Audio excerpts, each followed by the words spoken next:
Puji Tuhan, haleluya. Selamat pagi Bapak Ibu Saudara. Salam sejahtera buat kita semua, puji Tuhan.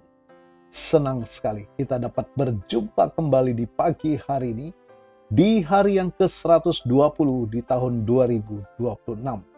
Saya, Pendeta Kawi Armiasa, Gembala Sidang GPDI Philadelphia Dompu, Nusa Tenggara Barat. Senang sekali menyambut Anda di pagi hari ini, puji Tuhan. Kita sangat bersyukur telah menikmati pemeliharaan Tuhan sepanjang malam dalam peristirahatan kita. Dan kembali pagi ini kita dibangunkan dengan tubuh yang sehat walafiat. Amin. Kita ada, kita kuat, kita sehat, kita diberkati. Puji Tuhan. Bapak Ibu Saudara, mari sebelum kita akan menjalani seluruh aktivitas kita di hari ini, kita mau datang kepada Tuhan. Kita mau memberi makan jiwa kita, roh kita dengan makanan yang sesungguhnya, yakni firman Tuhan. Ingat, Alkitab menuliskan Injil adalah kekuatan Allah yang menyelamatkan setiap kita yang percaya. Itulah sebabnya pastikan langkah hidup kita, sisa hidup kita, mari kita mengejar perkenanan Tuhan.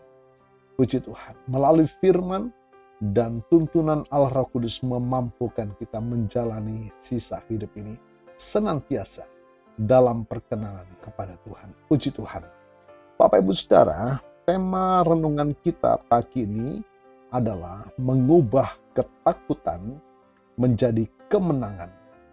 Kita akan ambil contoh dalam Alkitab pribadi seorang Yakub. Puji Tuhan. Bapak Ibu Saudara, ketakutan adalah emosi yang jujur. Dalam Kejadian pasal 32 ayat yang ke-7, Alkitab mencatat bahwa Yakub sangat takut dan sesak hatinya.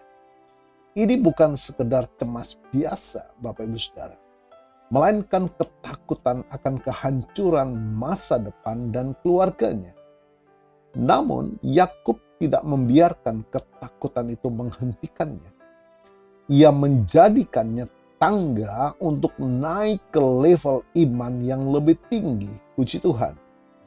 Bapak Ibu Saudara, dalam Kejadian pasal 32 ayat yang ke-7 sampai ke-8 dan juga di ayat yang ke-13 sampai 15, Yakub menunjukkan bahwa iman tidak meniadakan akal sehat. Di tengah ketakutan, ia tetap bertindak strategis. Dituliskan, lalu dibaginyalah orang-orangnya menjadi dua kumpulan. Jika Esau datang menyerang kumpulan yang satu, maka kumpulan yang tinggal itu akan terluka. Apa yang dapat kita pelajari dari strategi Yakub ini adalah Tuhan memberikan kita hikmat untuk mengatur strategi. Menghadapi masalah dengan perencanaan bukanlah tanda kurang beriman, melainkan bentuk tanggung jawab atas berkat dan orang-orang yang dipercayakan kepada kita oleh Tuhan. Bapak Ibu Saudara, dalam pasal 32 ayat yang ke-9 sampai 12, saat merasa terjepit, Yakub lari kepada Tuhan dengan argumen yang kuat. Ayat yang ke-12, bukankah engkau telah berfirman, aku akan berbuat baik kepadamu? Bapak Ibu Saudara, Yakub tidak hanya mengeluh tentang Esau, kakaknya, tetapi ia mengingatkan Tuhan akan janjinya. Doa yang paling berkuasa saat kita takut adalah doa yang didasarkan pada firman Tuhan. Ketakutan akan menciut saat kita memperbesar kedaulatan Tuhan dalam doa kita dengan memperkatakan firman Tuhan. Puji Tuhan. Nah, di ayat yang ke-24 sampai 28 dalam pasal 32, ketakutan seringkali berakar pada siapa diri kita di masa lalu. Yakub harus berhadapan dengan dirinya sendiri dan Tuhan di peniel. Ayat yang ke-24 menuliskan, lalu tinggallah Yakub seorang diri dan seorang laki-laki bergumul dengan dia sampai fajar menyingsing. Bapak Ibu Saudara, ada masalah yang tidak bisa diselesaikan bersama tim atau keluarga. Harus diselesaikan berdua dengan Tuhan. Tuhan bertanya, siapakah namamu? Yakub harus mengakui identitas lamanya. Ya, ingat, nama Yakub adalah si penipu. Sebelum menerima nama baru, Israel, kemenangan atas ketakutan seringkali dimulai dari kejujuran mengakui kelemahan kita di hadapan Tuhan. Katakan amin. Di ayat yang ketiga dan keempat dari Kejadian pasal 33, setelah menang melawan Allah, Yakub justru tampil dengan kerendahan hati yang luar biasa di hadapan manusia. Ayat yang ketiga kita baca. Ia sendiri berjalan di depan mereka dan ia sujud ke tanah 7 kali. Ya, ini sikap yang diambil Yakub ketika berhadapan dengan kakaknya. Hingga ia sampai ke dekat kakaknya itu. Apa yang dapat kita renungkan dalam kisah ini? Yakub tidak lagi mengandalkan kelicikan, tetapi kerendahan hati. Hasilnya, hati Esau, kakaknya yang keras luluh, Bapak Ibu Saudara, menjadi begitu lunak. Kita dapat membaca, Yakub dipeluknya, diciumnya.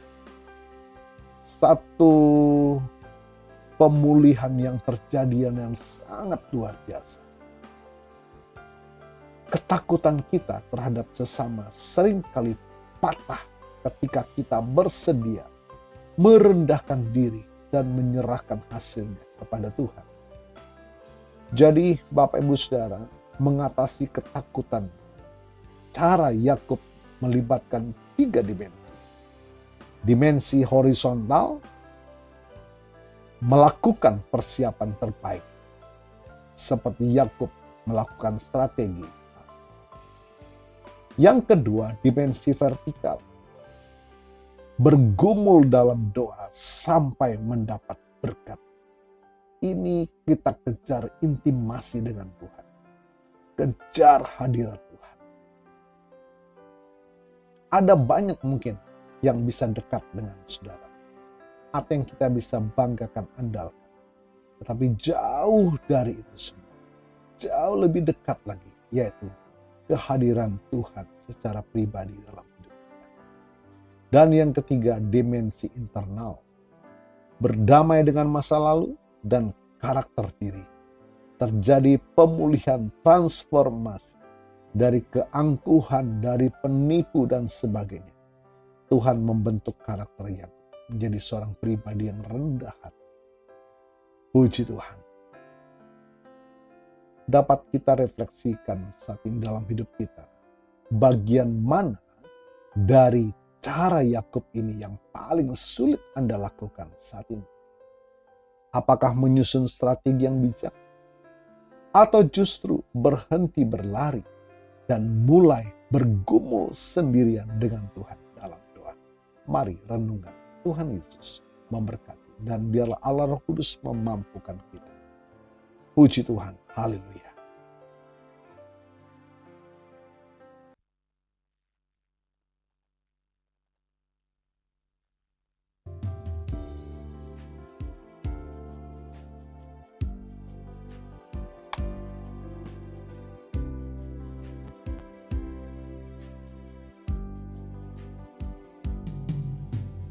Engkau ada bersamaku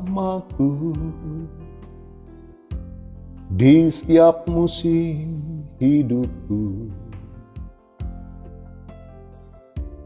Tak pernah kau biarkan ku sendiri.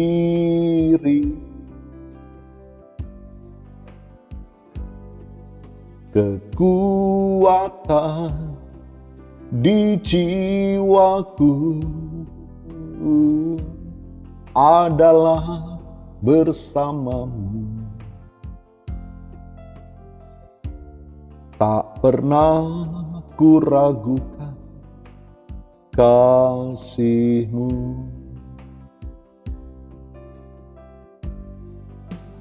Bersama-Mu Bapa,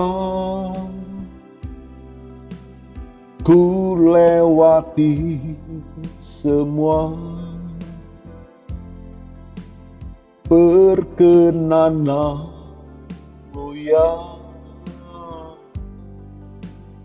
Teguhkan hatiku, Engkau yang bertindak, memberi pertolongan. Anugerah-Mu besar, berlimpah bagiku.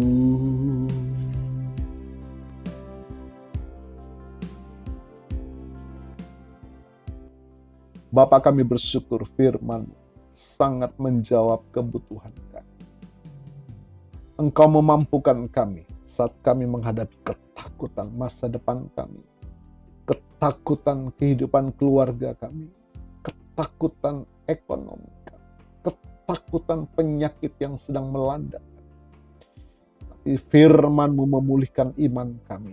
Firman-Mu memampukan kami menjalani hidup ini. Bahwa ada tangan Tuhan yang kuat memampukan kami, menolong dan menyertai kami. Engkau sekali-kali tidak akan pernah meninggalkan kami seorang diri. Terima kasih Tuhan. Terima kasih. Kami percaya firman-Mu melawat setiap kami, memulihkan iman, kasih, dan pengharapan kami.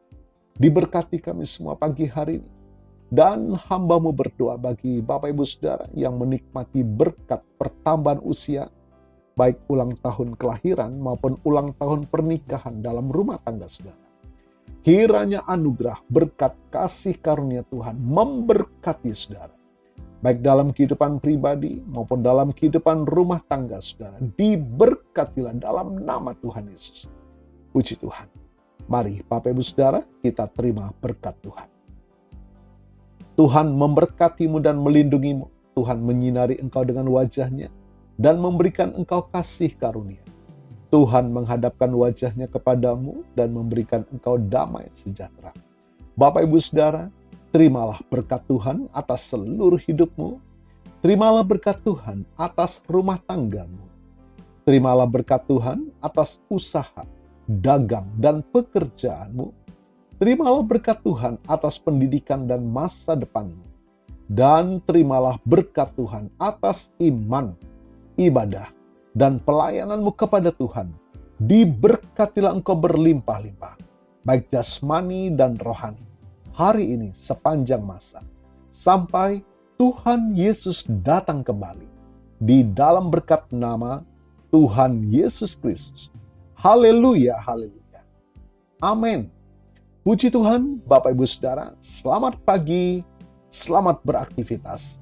Tuhan Yesus memberkati.